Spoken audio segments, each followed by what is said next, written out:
Welcome to Side Hustle City, and thanks for joining us. Our goal is to help you connect to real people who found success turning their side hustle into a main hustle, and we hope you can too. I'm Adam Kaler.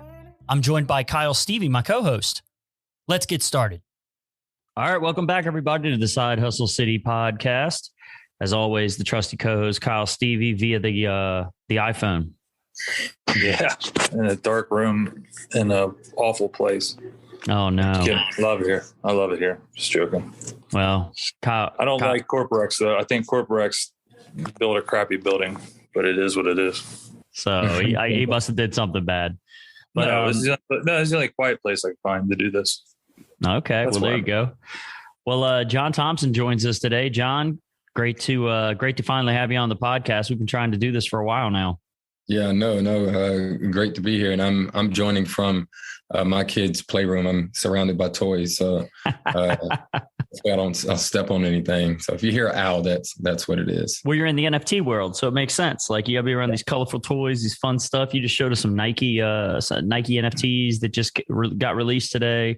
That's pretty cool. But I've known you for a while. I'm in a group with some folks that you're related to. So, we got connected that way, and we're both into crypto. You've been getting more and more into it, especially NFTs. You've been in this for a while, you know how to connect, brands and what's going on in this space, real projects versus, the nonsense that's out here. People just, anybody's just like flipping NFTs right now and designing NFTs and releasing projects, and you don't know what's good from what's bad. So, we thought let's bring on John today. Let him clear the air. What's going on out here? So welcome to the show, John.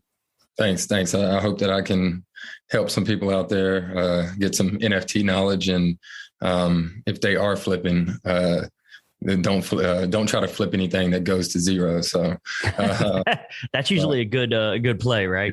Yep. So awesome, man. We'll talk about your background a little bit. Let everybody know, where you came from and how you got to be this. I would call you a guru in the NFT space.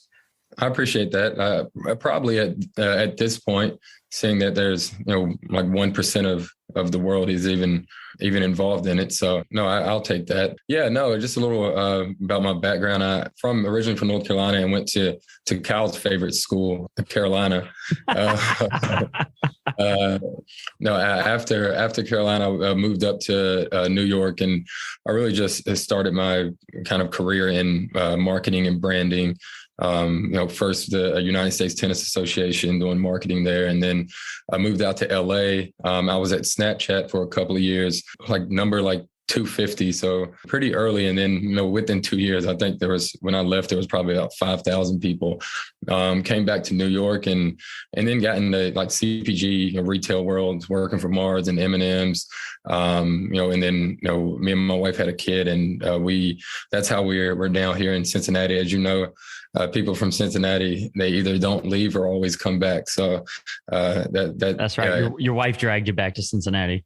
You were in New York. You were in New York living the dream. You were just sitting there working for Snapchat, employee number 250 of 5,000. God, that's a recurring theme, though, isn't it, man? You're like the 12th guest out of 80 that we've had that is never wanted to be in Cincinnati, but I met a girl, and now I'm in Cincinnati. No, it's not bad. I want to be like Adam now and start buying more real estate and owning more of the city. So that'll make there it better. You go. Well, it's hot right now. Real estate's hot there. Yeah. It's like the New York people and the LA people and all the investors on the coast are starting to find out about it, which is screwing up the market. Well, it is a little bit. Yeah, it's driving up prices. The Black Rocks of the world want to come into Cincinnati by 17% of the real estate, and which is what's happened. That's the number. But some markets are even worse. I just saw a map of New Orleans today, and it was just a map of all the Airbnbs and where there are. And it's like the whole damn city's an Airbnb. It's crazy. Yeah. I was just now in New Orleans a couple of weeks ago, actually, for the Carolina National Championship game. That's a shame, by the way. I know it was. Yeah, I don't actually. Let's move on. Let's move on. I won $400, like one of those King of the Hill things where you just draw a team's name.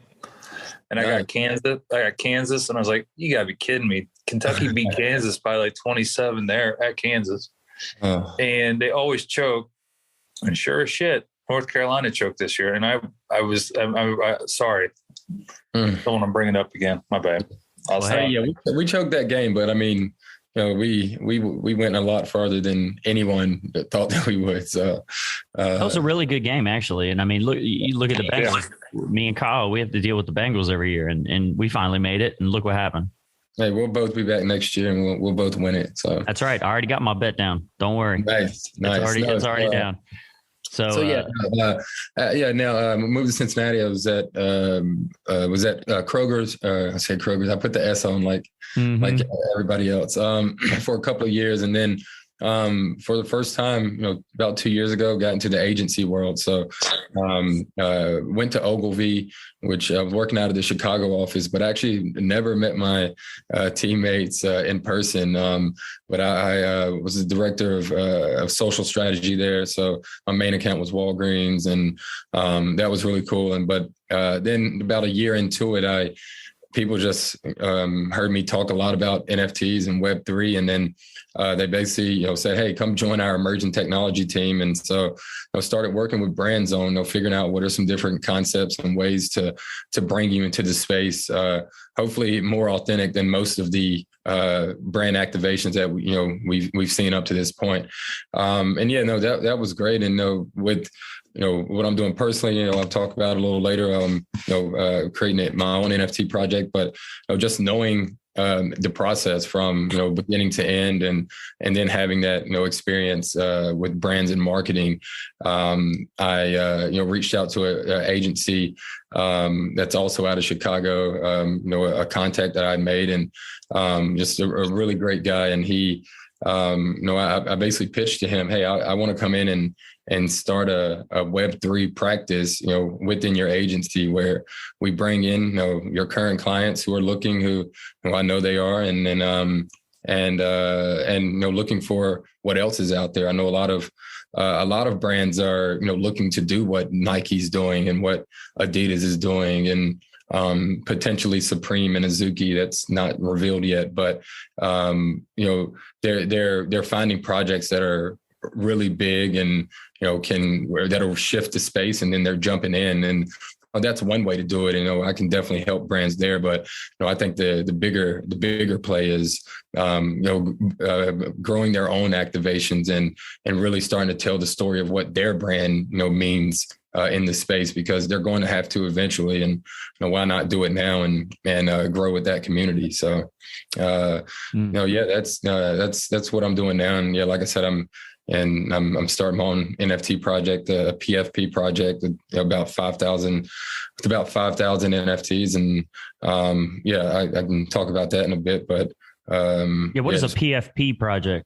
Sorry, a profile pick project. So, obviously Bored Apes, that's the biggest. So, PFP profile pick project is one where, it's usually going to be, the face or the top half of whatever that artwork is. And people flaunt it. There's something I heard a couple of. Well, look at Jay-Z with his CryptoPunk, right? Like that's his profile. Exactly. So exactly. I mean, if you go to Twitter now, it's like literally like half of the profile pics are some kind of NFT. So it's something I heard a couple of months ago. Was like the new Rolex is an Apple Watch with your NFT on the face. Oh, that's smart. Yeah. So wow. Well, you and I, we were in I guess locally, you're one of the few people in our area that are considered, I guess, NFT crypto experts. And you and I were on stage together at an NFT conference not that long ago. Was that over the winter? Probably just a couple months ago, maybe. It was. And you were talking about this. You were talking about the brands and how brands interact with the NFT space and what makes sense, what doesn't make sense. And I think it went over really well. I think we educated some people that day. Yeah, no, it was. It was a great day. It was great to see that many people, come out and that had interest. Half of the people, knew, a decent amount, and the other half were just there to, learn more about the space, and just to see, the talent that we have here. They're one of the biggest NFT, if not the biggest NFT artist right now. Is a guy that goes by Drift, and he is in Cincinnati. And 2 weeks ago, he did a 48-hour sale of one of his photographs. He's a photographer, and sold over 10,000 of them, making about, I think, $6.8 million in 48 hours. Whoa! He's in Cincinnati. Yeah, he's in Cincinnati. What? Incredible story. He military. I don't quote me on this, but I think I read, some things about, PTSD. And I don't know to what degree, but his artwork, helps him out. And what he does is climb some of the biggest buildings, like in, the cities and in the world, and takes a picture like with his feet dangling, and it's just become like a hit. And he sold, like, he was the highest seller. I think it was Sotheby's, but he went to the UK a couple of months ago. I think actually like a week after we spoke, and made the highest sale somewhere in the 90s ETH. So whoa! So yeah, it's his artwork. It went for 90 ETH. One piece, yeah. It's photographs. He's a photographer. But yeah, part of his story was that one building that he got on top of, he got caught, and it was a really harsh punishment. And they sentenced him to like several years, and he was able to get out after a couple of months, because people lobbied for him and was like, this is just not right. So ever since he's been out, he's blown up, and just really found his place in this art world. So pretty incredible. Look him up. What is that? $270,000? Yeah, something like, yeah. Wow. He's killing it. Yeah. We need to get him to the conference, Kyle. Yeah. John, we're going to do a conference. You don't know this yet, but I'm going to lobby for you to get up on stage. I'm going to lobby to you about to get you up on stage. You don't have to lobby to me to talk about Web3, NFT. Well, you know who's going to show up. It's going to be a bunch of like old school people. They're going to want to know, from the brands and everything, and they're going to want to know how this all works. So what do you tell normal people? Like, I mean, there's people on the street that still don't understand what that is. They're like, why do you want to own a JPEG? Like, I could just take a screenshot of that. Like, I don't understand the value. Like, what do you tell people? What'd you say, Kyle? I was having the same exact conversation with my wife. She said, you do what? I said, well, you get the rights to this image and they sell it, but you never take possession of the piece of art. And I said, no, you don't really physically take possession of the piece of art. Like, I'll still own it here on Earth, but in the metaverse, you're going to be the owner. And she said, well, what's the metaverse? And I was like, well, it's just this artificial world that they're building out on Web 3.0, but nobody really knows who's going to win yet. It's like Blu-ray versus high definition DVDs. Like, we're still waiting to see who win the competition, but you're going to be like the cool place to hang out because you're going to have the artwork, and apparently now you're going to have fresh shoes and you're going to have all this stuff. And she goes, but you're not hanging out with anybody. I said, you are, but you're not. This is the dumbest.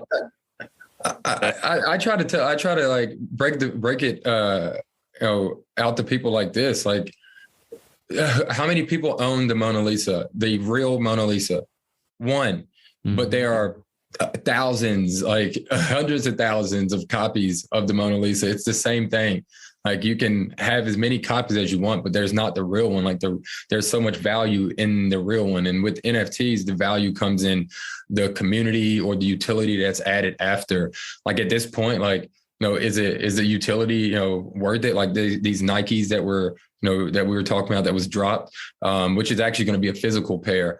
Like, is it worth, 8 Ethereum, $24,000? Like, probably not. But It's a lot of people. It's about the journey. It's about clout. It's about, being the first in the space. And, it maybe will be worth way more, in 10 years when there's more adoption. So, it's about, having that piece, and it's about the blockchain. It's about the smart contract.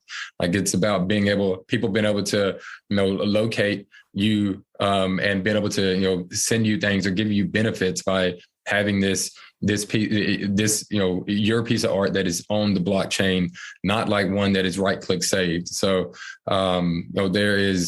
it definitely sounds, silly, but, there's a reason for it. Like, there's not that many people with money have money for a reason, and they're not just buying this for no reason. So, well, it's kind of like the guy who's got a Porsche, but he also wears his Porsche jacket and his Porsche hat and his Porsche shoes everywhere, like, yeah. Like, if you buy a Bentley, right? Like, maybe you get an NFT, and the NFT is the new Porsche hat, right? It's a new Porsche jacket, except online. People can't see your Porsche jacket unless they see you, right? But if it's your avatar, this guy, he's the Porsche guy, or whatever it is, Bentley guy. I actually just, Kyle, I got the place down in Miami that's getting built right now with the same developer. He sends me an email today, and they are, they're doing the lofty Brickell place down in Brickell in Miami. And they're trying to get, people to get interested and, buy their units so they could sell these things out. So they can move on to, different parts of their financing or whatever. So I get the email today. They're offering an NFT from a local Miami artist, different Miami artists. Everybody who gets a unit gets an NFT from a different artist. And I thought that was really interesting because, when you're building a building, when you're putting something up, every unit is pretty much the same, right? Most of these places come fully furnished. Like, my place is fully furnished, but it looks the exact same as another unit right below mine and right above mine and all that, right? But if I get an NFT, welcome to the community. Welcome to the Miami community. Here is your original artwork from a local artist that you can put up on your wall. Like, you could take this and you could they make, screens that you could attach, you could put your NFT on with frames and everything, make it look really nice. So now each owner has something in their unit that distinguishes their unit from another unit, and then you start to investigate the artist and, who's my artist? And so this guy, and, he's just right down here in Wynwood, he has a studio down the street, and you get into the community. And I think that's what you're talking about right now, John. That's the main part is, I love that they're driving economy. Miami is just really killing it in just the ways they're being creative. And that's why it's a hot spot right now. That's a genius idea to promote, local artists, to promote local business, and, basically, giving them, a piece of art to move in and, like, hey, here's a gift. And hopefully it grows loyalty in the community. So that's what I think it is. And you're connecting these two different communities too. You've got the developer community, right? Wealthy people probably don't really get down to Wynwood a whole bunch and hang out with a bunch of like starving artists. You know what I mean? And the people buying the units, a lot of times, maybe they're from South America, or, these are wealthy people too. They're probably into art, right? So, hey, what would all of our buyers be into? Oh, they'd be into art. Okay, well, maybe we do an NFT purchase with each unit, and then connect those two groups of people. And now you've got, now they've been introduced to these local artists. They've been introduced to this community they may or may not interact with on a regular basis, especially if these aren't well-known artists, right? Yeah. But now you as the artist gets to promote your stuff to somebody who could potentially be a benefactor. Yeah. Hotels should do it. Hotels, they should come up with their own collection of the same number of hotel chains that they have and put different art in the different chains. Why wouldn't they? Yeah, why wouldn't they? Why wouldn't they? Yeah, why wouldn't the hotel groups do this? Why wouldn't the Hilton start doing this? What do they got on the walls now? Just really terrible stuff. Old stuff. Yeah. Yeah. Like what is that? Like if I wanted to create a hip hotel, every one of these large hotel groups has some kind of branch that's, the cool hotel group, for young people or whatever. Like, what if you had a CryptoPunk up on a thing and they're like, oh, wow. Yeah. Hilton owns a CryptoPunk. Here it is in the New York Hilton. Right. Yeah. Yeah. Just Yeah, and just the ownership of we going back to what is it to own to own this NFT. Like you also can kind of reap the benefits of the brand. For example, not many you can really do that right now where it makes sense, but Bored Apes you can. And last week or the week before last, I saw that, I think somewhere in California, but the first Bored Apes restaurant opened, and they used their Bored Ape, and then the art from their mutant ape was used in promotional stuff and on the art on the walls inside. And the name of the restaurant is, I think it was Bored and Hungry. Oh, wait, I've seen the cheeseburger. They had like a picture of a cheeseburger on their post. Yeah, that's crazy. So now are those restaurants, are those exclusive for like, I mean, it wouldn't make sense for it would go out of business if it was exclusive for the NFT owners. But say I'm a Bored Ape owner, I go to the restaurant. Is there some kind of benefit? Yeah, I'm not sure what I'm not sure what the perks are. I would assume there are perks, and you're only going to get one person that comes in a month because there's only 10,000 in the whole world. So it does, but they probably get food for life, like whatever. That would be a great perk, but they do take crypto. I know that. And you can pay with crypto there. That's awesome. Yeah, you can pay with crypto there. They're just like they're leveraging their owned Bored Ape and leveraging the brand. And I mean, I don't know, how it's doing, but I know the first couple of days there were lots of people there from the pictures that I saw. So, this is going to happen. They would mess up if they opened up a restaurant and I had an NFT and they were like, yeah, food for life. I'd be there all the time. I'd be getting food and bringing it out to Kyle out in his car in the parking lot.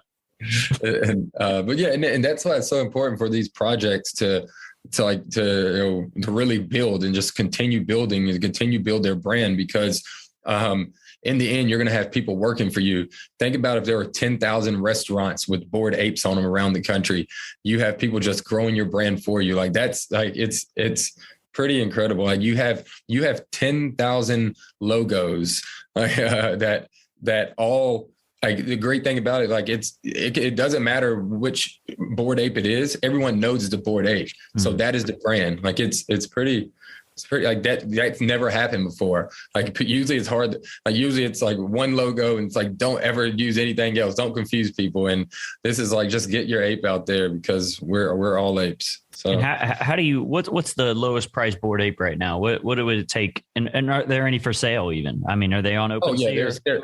There will never not be some for sale. Like people, there would be a very mad world if there were none not for sale. But the floor, I believe, is 103. 103 ETH? Yeah. Ooh, boy, that's a heavy cost. Yep. Like $300K for the cheapest Bored Ape right now.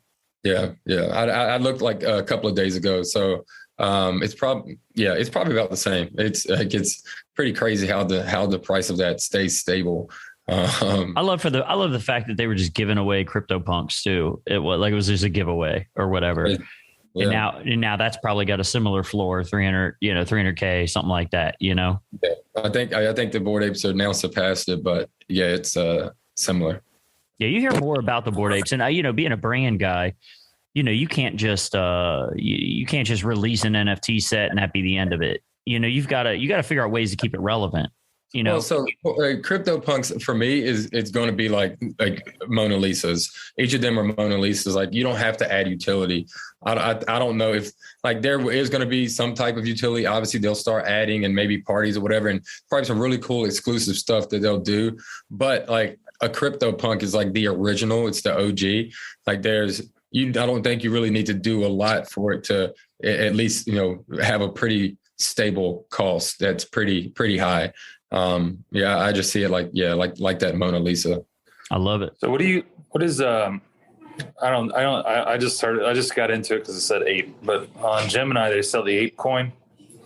Yeah. Is that like a fund for the NFTs or what is that? Is that it's the Bored Apes official coin that released probably about a month ago now. But yeah, they released the official coin and it was, pretty crazy, just like insane volume. The crazy part of it, again, this is why your right-click save means nothing. Everyone that was holding a Bored Ape or a mutant ape were airdrop tokens.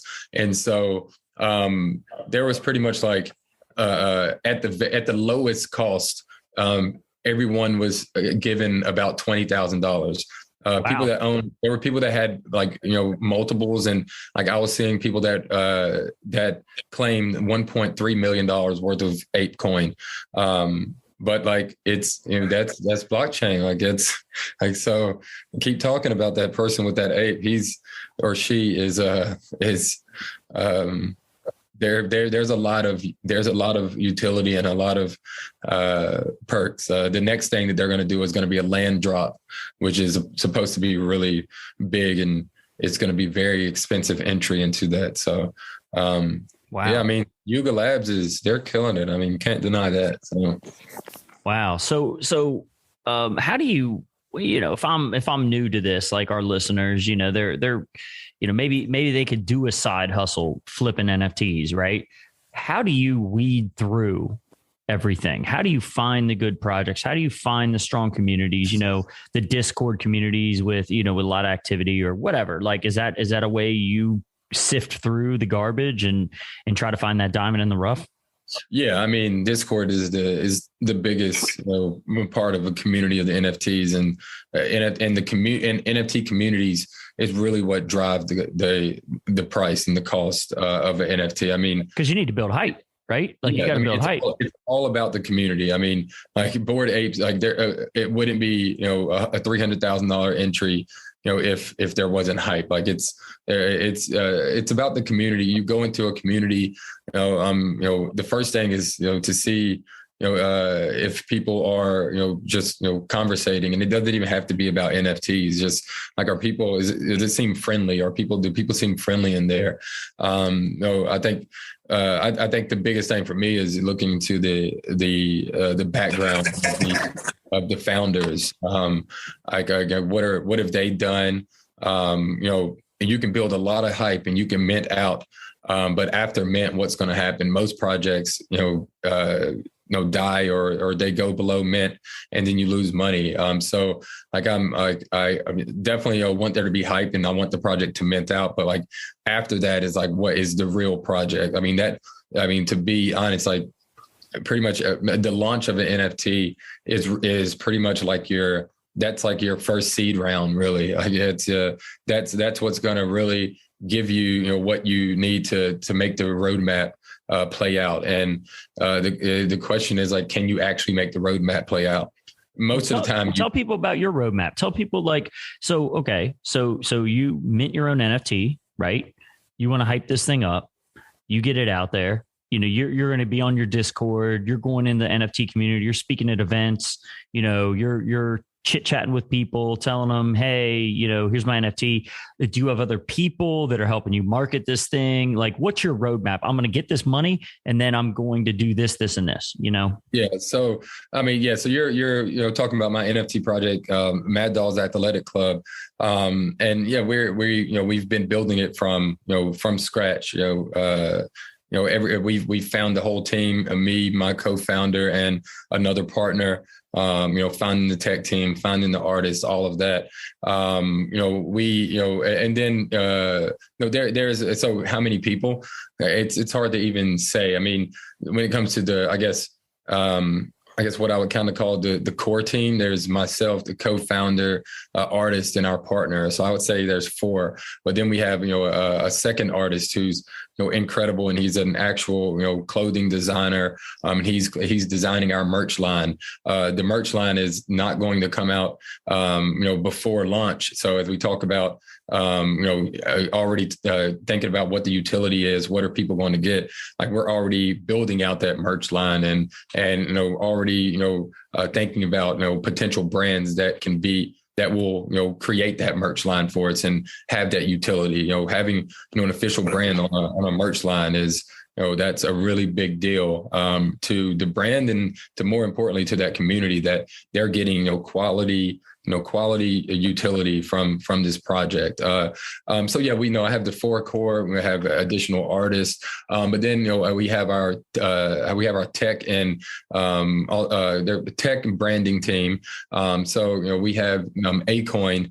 So I think everyone knows who Akon is, but he created a coin called Acoin, which is a cryptocurrency in Africa to help their economy. And so when NFTs got big, they started Acoin NFT, and it's a tech company, or they work with another company out of Austin, Texas, called We Are Future Tech, and so they are, they know it. When we speak to them, they kind of blow our mind on the tech end, because we're not as technical when it comes to creation of a smart contract and the algorithms or whatever. Like, we know what's going to happen, but they're really in the weeds of it. And so, and along with the Acoin team, we have a branding executive, a director of community engagement, and then we also, the CEO is he's had a history in entertainment and just producing some really great projects. So we have just an amazing team of people who are going to help us build this out. Last week, we just made a partnership with a company called DNA Block. They just got $7 million of funding from some really big companies in the blockchain world, and basically they are bringing easy 3D animation tools to the Web3 community, so people can make movie quality 3D animation in this new world that we're going into. And so what they're going to do is to help us take our profile pic image and turn that into a 3D model, a 3D avatar that's going to be built on Unreal Engine and then be customizable by people who hold it. So people who hold the Mad Dawgs original NFT that will launch next month, people who hold that, whenever we take the snapshot for the avatar, you'll be airdropped an avatar, which will be completely customizable and playable once the world is built. And we're building and that world that I'm talking about is a completely playable 3D animated world that, again, is in movie quality. So it's that's just part of the utility. We'll have a app that we call the Locker app, which we wanted to kind of be like kind of a place where we first of all feed people some exclusive content, as we're going to be working with entertainers and artists, music artists, who by holding our NFT, you'll be able to get their exclusive music and other art and video content or whatever that may be, and then it'll also be a place where you can take your NFTs and design your own little locker area, and like I said, I want this to be kind of your space, your personal space, where you can listen to music. We'll have a fitness tracker through a mobile app, but it'll have this athletic club vibe. Basically the point of the locker is everything that you need is in your locker. Everything that an athlete needs is there in your locker, and we want to be able to provide that in a Web3 world to our holders. So that's just part of utility. And at the end of the day, we're an athletic club. We want to be the premier athletic club in the metaverse. And what that means is literally being a fitness, having that fitness as aspect in addition to that social community. So when you think about apps like VR apps like Supernatural or other fitness apps, we'll be able to have that, and people will be able to have a leaderboard and to be able to work out in a real curated gym type atmosphere in the metaverse with other with your community, the other community of holders, and so we have a lot that's built out, and that's really only over the next year and a half. And this is a project that in 10, 15 years, we want to have, many other projects that are part of the ecosystem, whether they're built by us or they're built by, others who come in and they, have that athletic club vibe that we want to add to our ecosystem. So, there's a lot to building a project. We have a massive roadmap, a lot of partners already who are, going to help us grow to do amazing things. And a lot of conversations we're having now with potential brands that we can't speak about, and that will come post launch. So there's a lot, like there's listening to podcasts like this, or we're on Twitter Spaces 1 to 3 hours a day, in different NFT chats, just introducing our project and listening to other people introduce their projects, and just growing a community of NFT collectors, and just showing people we are here, we're real, this is our background. One thing to look out for is a lot of people don't dox on their project in this world. So meaning they don't let people know who they are. You can't look them up. You just have to trust them. And that's fine. A lot of projects have done amazing. The Bored Apes, they got to where they are with a doxed team, although they were they did dox, or they were doxed a couple of months back. That's I as well I am doxed, and I openly dox and put my LinkedIn on our website, MadDawgsAthleticClub.com. And so we're being very open, and getting to know the not only the community, but just as important, knowing the creators and the team behind it is very important.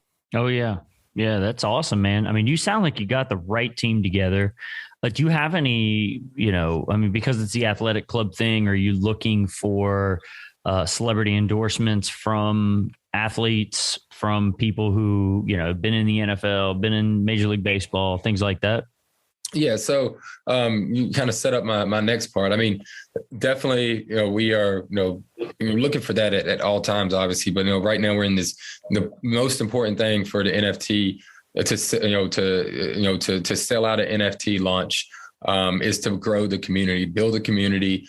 And what we've seen is, there are people that we've had, athletes that have, talked about our project, and, we've gotten some traction. But, when people who, are trusted in the NFT specific community, like that's the traction. So, part of not really going after, big, pro athletes or whatever right now is, part of that is kind of not, for lack of better words, wasting that outreach. And again, having that to be part of, the utility and growing the community post launch. That's not to say that we won't have, people talking about it pre-launch, when it comes to like, pro athletes, but, part of the, foundation, really one of the reasons that we started this project is NIL. So name, image, likeness, deals, with college athletes. So this is the first year that college athletes can, make, they can make money off their likeness. And so, we, my partner is a sports, the co-founder, the other co-founder is a sports attorney. Myself, always been an athlete, and always, loving sports, and, going to UNC, knowing, how much money that school and how much money that brand and how much money college sports brings in. I've always been, on the side of athletes, needing to get paid. And so, I felt that this was a great opportunity, with this being the first year, with NFTs blowing up, with me having this experience and wanting to create a project to create NIL deals with top college athletes. So we have, we have 6 NIL deals that we've made with top college athletes that are our official, they're our official players. And by that means that they are actually included in the artwork. So we have 5,250 Mad Dawgs, and 6 of those Mad Dawgs will be the athletes. So there are those 6 athletes. They're having their artwork commissioned by an artist, of them, of a portrait of the same art style, and whoever mints those out of the 5,000 will be those. That'll be the super rare one of ones that there will be some really incredible perks. So Armando Bacot is one of our players. He made it to the national championship, and he is going to probably break the double record in NCAA next year, as he announced that he's coming back last week. He's one of our players, and some things that we've secured from him are tickets and access to some really great things. So one of those is we'll have some behind the scenes access passes to practice next year for him and the UNC Tar Heels, and so we'll have similar things like that for our other players and the things that they do. And as they go on and go pro or whatever, they'll maybe NBA experiences and professional experiences and things like that. And the one thing we want to do is make sure that we want to have men and women be a part of this. So one of our athletes is Destanni Henderson, and she won the national championship this year with USC. Is one of the top one of the top point guards in college basketball this year, and was drafted to WNBA last week. So we have some amazing, legit top players. Ron Harper Jr. is one of our players. He came to prominence, this year, had a really great year, and really wish he would have won that play-in game, because I think that he could have been somebody that really made some noise in the tournament. We're using them, and they're growing their brand. We've asked them, what do you like to do? We want to help them grow, their brand, not only in this space, but whatever they're doing. So Destanni has over 150,000 followers on Instagram alone. And she has a clothing brand that she actually shouted out because she was interviewed after the national championship because she was player of the game. And they let her shout it out and everything. It was pretty awesome. But we want this to be a platform for her. Potentially. Oh, sorry. You say whatever you want on this podcast. We could potentially do artwork, with her and do an NFT drop. And then the people that hold the NFT, will get her clothing brand. So, there's one of our players, Brevin Galloway. He says that he wants to use this as a platform for mental health. So we'll figure out ways that we can do that for him as well. So, we have some really great, amazing athletes, on and off the court. And so, yes, we are using, we're using their influence to help us get the word out about the project. But, there'll be a part of the project in many ways in the future, as think about, we'll do, as we do, a clothing shoot for our merch drop.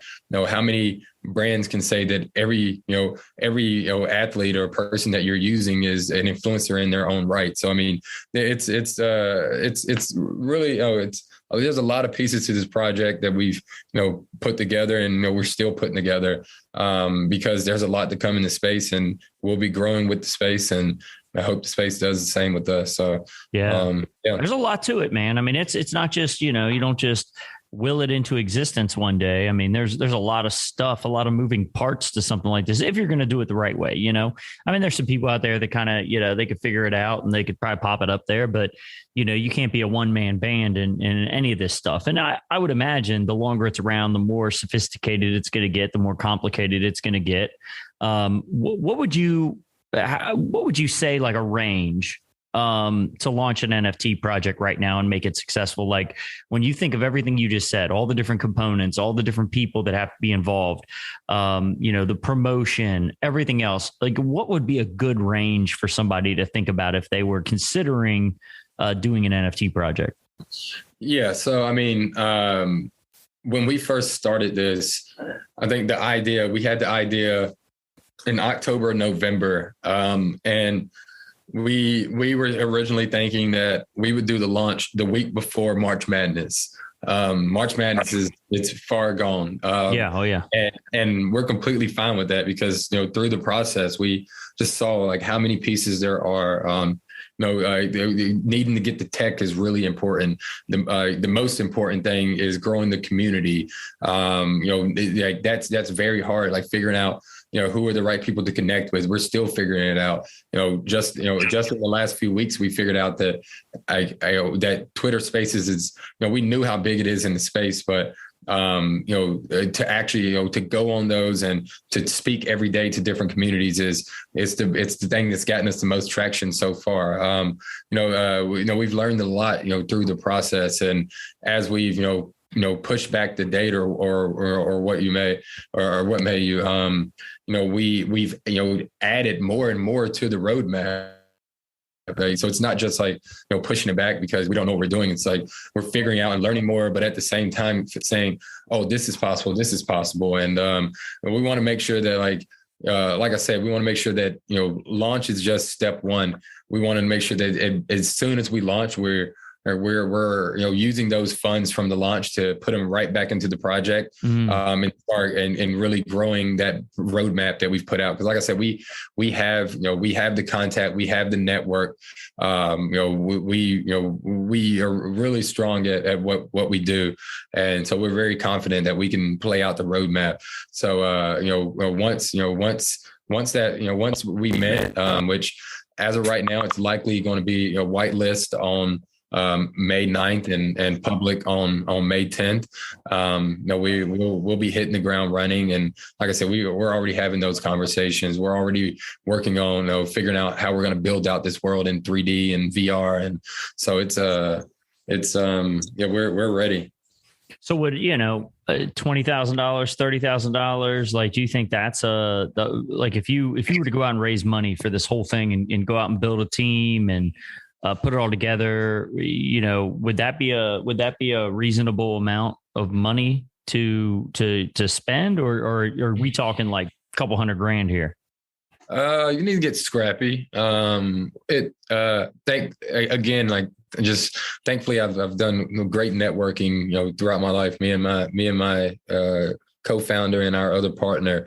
But I mean, like to get, if you want to get like legit tech, you're either going to give up, equity. You're going to give up equity, or you're going to pay like a minimum $50,000 just for the tech alone. This is not artists. This is not a Discord mod. This is not somebody that is a Discord security person, which is going to be really important. This is not someone who's going to do quick graphics for you, to get people hype about what's going on and all of that. Like that's not including any of that. So if you're paying tech out of your pocket, it's probably going to be, unless you're a dev yourself, it's probably going to be a minimum of, 50, to $100,000. Thankfully, we've partnered and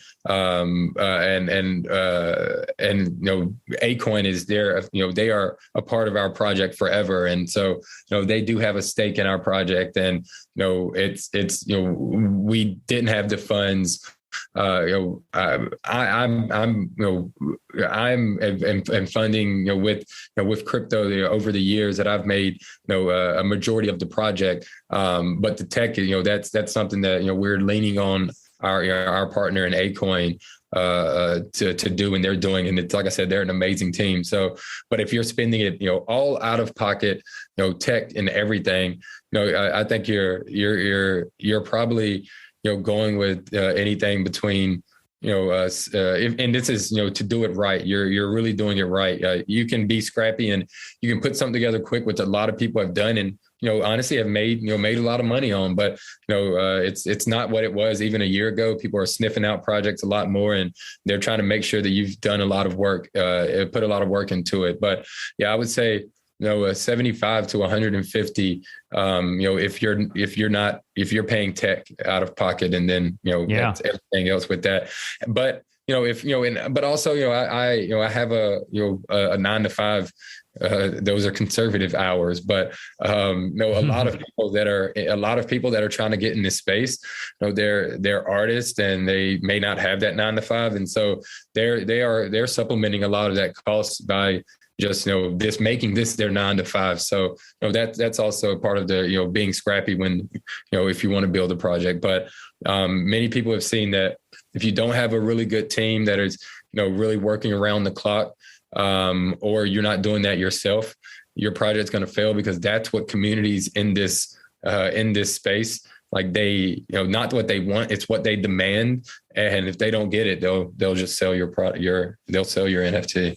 Well, outside of your project, rattle off a few things you're looking at right now. Like, what are some projects you're keeping your eye on? What are some things you're investing in right now? What would you suggest people take a look at?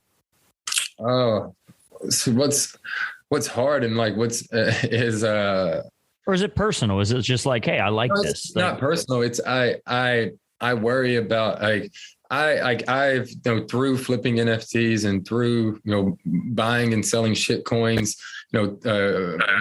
through research and bots that people I know in the space have created. Like I've done like decent, like a lot of people in my alpha group that I actually created. They've but I brought them in because I'm good at curating. I curated an amazing group of people who all know way more than me, and they're the devs and things and programmers or whatever. But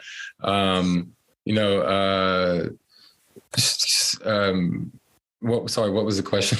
So no, I remember you showing me a couple projects that you really liked. Oh, yeah. My problem is with saying it is that, everything that I just said previous is that I have the ability to, pay more than what you would maybe at 0.05 mint or whatever. Most projects, if they're good and they mint at 0.05 or 0.1, a good project is only going to go up. And I don't know if I don't feel comfortable, saying, buy this for 0.5 or buy this for 1.5. Like, there's a project right now, for example, that I bought it at 0.12, and it's called The Art of the Seasons. It's and that NFT, it's about the art that that collection, specifically The Art of the Seasons. Taking utility away, it is about the art. And if you look at it day and night time, like on OpenSea, it changes from dark to light, which is pretty cool. But holding that makes you a part of, gives you the ability to get this project called Ringa and the Ringa Factory, RENGA. Not exactly sure when it's dropping, but holding the Art of the Seasons gets you Ringa project. Like I said, I bought it at 0.12. And right now the floor of it is at, last time I looked, is 1.5. But I bought it like before reveal. So most projects, they launch and then they're not revealed. There's a placeholder, and then 3 or 4 days later, the creator of the project will then basically press a button, and it reveals the artwork, and then everyone now sees what their piece is. So the one that I happened to get and mint was. When it revealed, it happened to be a rare, and the floor on my particular NFT is actually 7 Ethereum. Ooh. So like there's a project that's called Loot that kind of changed a lot about how people see utility and how you can build in this space, because it was just a black background with white words and the white words were different weapons and different pieces of armor. But the person who created Vine created the contract and released it. And you had the mint directly from contract, and it was free. And so I got 2 of them. A friend of mine got 22 of them, but it went from free to, at one point, the floor of 19 Ethereum. And whoa. Yeah. So wow. It is crazy out here. It's wild. It's a really insane space. And so it's hard for me to say. I mean, I have it's hard. The ones that I own and I'm watching, and honestly, I would be able to say a lot more off the top of my head that were a lower cost if I wasn't building my own. In the last month or two, I have been head down. I've head down, and I'm rarely minting, rarely buying. Only if someone in my alpha group says like you really need to get this, but like I'm not on the search that I was before, using tools and bots to figure out what may be getting good volume and tracking that way. Like I'm not doing that right now because I've been heads down. So I hear it's hard for me to say one. Like I wouldn't want to say one to people that's like more than one Ethereum. And off the top of my head, I can't really think of one that's less than Ethereum that that I'd be comfortable saying that might not drop. When they start getting above Ethereum, above 2 Ethereum, like it is safer. People have obviously trusted in the team and what their roadmap is. Yeah, you can still lose, but like buying high, it's like buying a more expensive or more high quality car. It's going to last longer. It's the same with NFTs. If you buy it higher, you're buying what people have already given a lot of loyalty to. And so like, I for example, I minted and Azuki, which is right now like 24 Ethereum. I probably sold it around. I minted it for 1 Ethereum. I probably sold it at like 16 Ethereum. But I also bought a second one that I ended up selling. But the second one, I bought it at 4 Ethereum, which like I had like really never done. I never bought one that high before. But then I sold it for like 10 Ethereum more. Nice. So like you'd have to know what's a good project, what's going to be the next blue chip. And I knew that Azuki would be the blue chip, but one reason I sold it, and I'm still kind of sour about it, but I sold it to put money into my own project that I'm building. So hey, but your project could take off, Exactly. So I mean, exactly. you just gotta invest in yourself sometimes. So yep. Well, man, Jon, this has been awesome, man. Yeah, I appreciate all the insight, and tell people like what's your Discord if somebody wanted to go in there and just check out and see what you guys got going on. Well, it's such a long link. The best way is check out our Twitter at Mad Dawgs AC. So at MADDAWGS AC. So for Mad Dawgs Athletic Club. And then check out our website, www.maddawgsathletic.com. So all the way spelled out. Again, Dawgs is DAWGS. So I'm counting on you to put this somewhere in the description or something. Oh yeah, I will. Yeah, for sure. But yeah, so, find out more about the project. My LinkedIn is on the website. Feel free to hit me up, people that may have questions or whatever. And then, our Discord is on the website and it's also in our Twitter.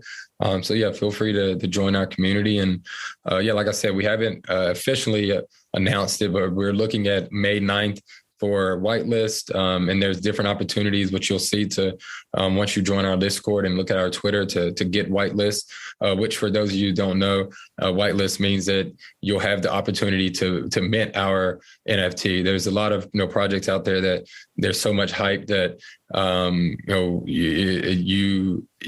you don't have whitelist, it never makes it to public. Right. So we do have a whitelist. Not sure if we'll fill that whole thing, but to be safe, you want to try to maybe get on that through some kind of giveaway contest, and then the public launch will likely be the day after, and that would be on May 10th. So yeah, love it, Jon, man. Well, thanks for coming on, man. This has been great. And one of the things we didn't talk about, and I know that we haven't even really talked about it much, but I want people to hear that we are really trying to do right by the city and right by Cincinnati and really grow this Web3 space and do it the right way. So don't know what the conversation is going to look like, but me and Adam are going into Mayor Aftab's office in a few weeks, a couple of months or something like that. We have a date, but and we really just want to talk about what we're doing in this city, the potential, and how we can start to grow that infrastructure, because the cities that are thinking about it now are going to be better off in the future. It's not going away. It's here. That's right. You got to stay ahead of the game, man, instead of constantly behind, which is what seems like has happened in the past. So, Well, awesome, Jon. Yeah. Thanks for coming on. And Kyle, you got any famous last words here before we get off here? No, this was just so far over my head. I got a lot of reading to do. Kyle's writing a book right now on tokenization of real estate assets. So he's awesome. He's going down that path, but he hasn't gotten into the NFT world yet. Maybe he needs to talk to his kids. Talk to your kids, Kyle. No, they want to get in. No, I need to send my kids to Jon, at least Elijah. He's really he asks me about NFTs every day. I'm like, dude, I don't. Awesome. You're talking to the wrong guy. Yeah. Hey, if he has any questions, send them my way, man. The more young people we get involved in this too. I know there's a I forgot the name of it. There's like a coding a coding place for kids in Cincinnati, and they're doing a little bit of blockchain stuff. So that's pretty cool. He's up at UC too. Yeah, he's 21. Oh, he's 21. He wants to do it. So he's definitely he's definitely interested in. Yeah, send him my way. All right. Thank you. I appreciate it. Yep, no problem. Awesome, guys. Well, good luck with your project, Jon. And yeah, thanks for coming on. All right, thanks, man. I'll see you soon. We'll be speaking soon. Yes, sir. See you guys later. Have a great weekend. You too. Thanks for joining us on this week's episode of Side Hustle City. Well, you've heard from our guests. Now let's hear from you. Join our community on Facebook, Side Hustle City. It's a group where people share ideas, share their inspirational stories, and motivate each other to be successful and turn their side hustle into their main hustle. We'll see you there, and we'll see you next week on the show. Thank you.